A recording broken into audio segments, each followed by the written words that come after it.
Assalamualaikum warahmatullahi wabarakatuh. Perkenalkan, nama saya Wulan Sari Subagio dengan NIM 2023-11039. Di sini saya akan mempresentasikan mengenai perencanaan produksi di industri otomotif, studi kasus Toyota dan tantangan mobil hybrid. Pertama, ada tantangan pasar, yaitu lonjakan permintaan mobil hybrid. Ini ada permintaan melonjak. Nah, permintaan mobil hybrid Toyota meningkat 25% dari proyeksi awal, menciptakan tekanan signifikan pada rantai pasokan dan produksi. Kemudian yang kedua, ada kapasitas produksi yang terbatas. Ini beresiko gagal memenuhi target pasar yang berpotensi merugikan perusahaan. Kemudian resiko bisnis.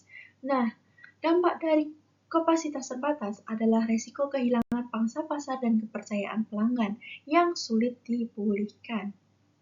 Selanjutnya ada Toyota Production System atau TPS, yaitu pilar efisiensi produksi.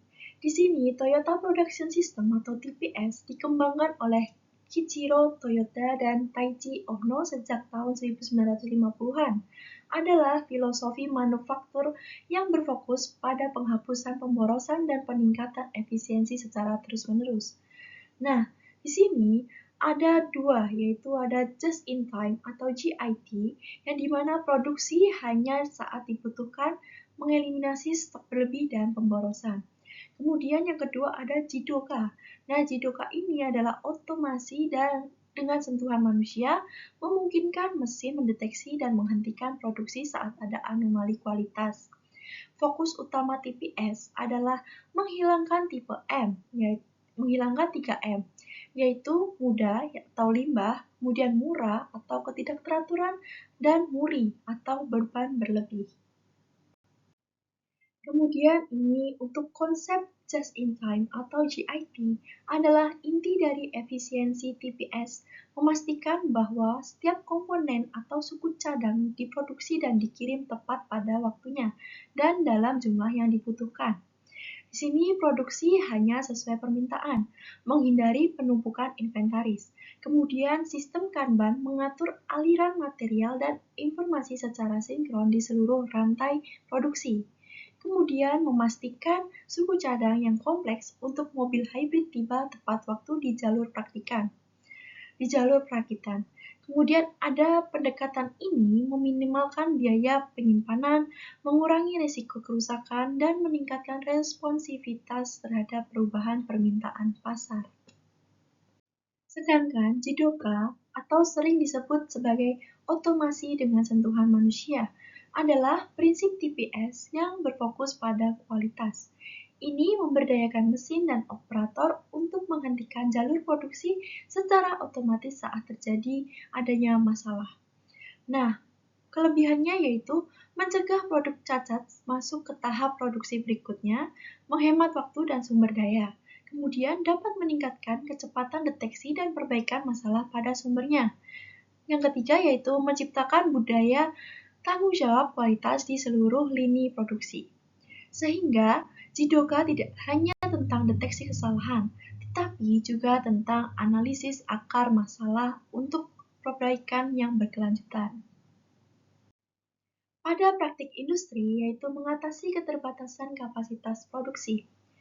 Menghadapi lonjakan permintaan, Toyota mengimplementasikan serangkaian praktik adaptif untuk memaksimalkan kapasitas produksi yang ada, yaitu dengan cara yang pertama penyesuaian jadwal fleksibel. Jadwal produksi harian disesuaikan berdasarkan data permintaan real-time dan ketersediaan komponen. Kemudian yang kedua yaitu Kaizen berkelanjutan. Ini penerapan filosofi Kaizen atau perbaikan berkelanjutan untuk mengoptimalkan setiap tahapan proses produksi hybrid dari perakitan hingga pengujian. Kemudian yang ketiga yaitu kolaborasi pemasok. Kolaborasi erat dengan pemasok untuk sinkronisasi pengiriman suku cadang dan komponen penting. Studi kasus yaitu respons Toyota terhadap lonjakan permintaan hybrid.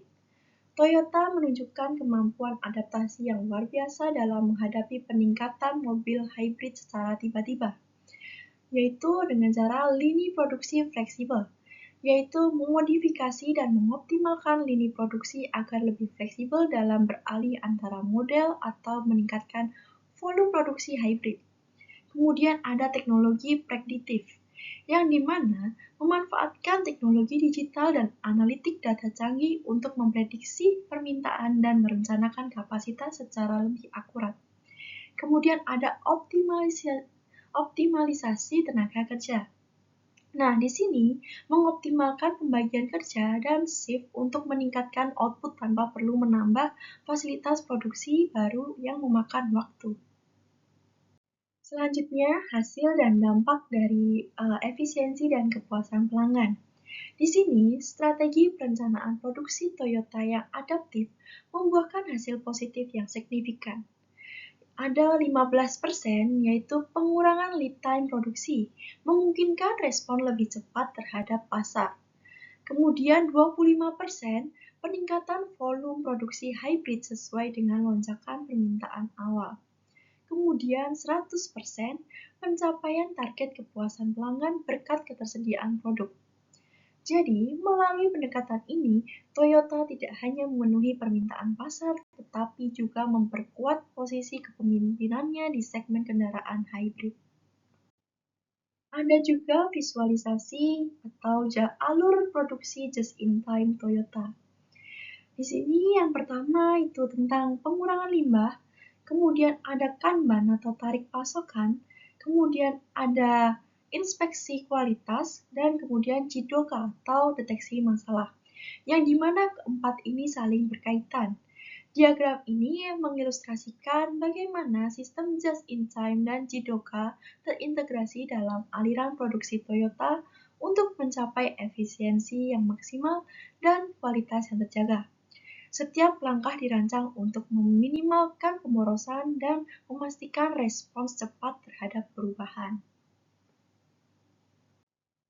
Kesimpulan dari perencanaan produksi yang adaptif dan efisien kunci sukses Toyota. Yang pertama yaitu fondasi TPS. Toyota Production System atau TPS terbukti menjadi fondasi kokoh untuk menghadapi tantangan pasar yang dinamis dan tak terduga. Kemudian ada integrasi holistik, integrasi teknologi canggih, sumber daya manusia, dan proses yang disempurnakan menghasilkan output yang optimal. Kemudian ada inspirasi global. Studi kasus Toyota menjadi inspirasi bagi industri otomotif global dalam menghadapi perubahan permintaan. Sehingga kemampuan Toyota untuk beradaptasi, berinovasi, dan terus meningkatkan prosesnya merupakan kunci keunggulan kompetitif jangka panjang. Sekian pemaparan presentasi yang dapat saya sampaikan. Mohon maaf apabila ada salah kata. Wassalamualaikum warahmatullahi wabarakatuh.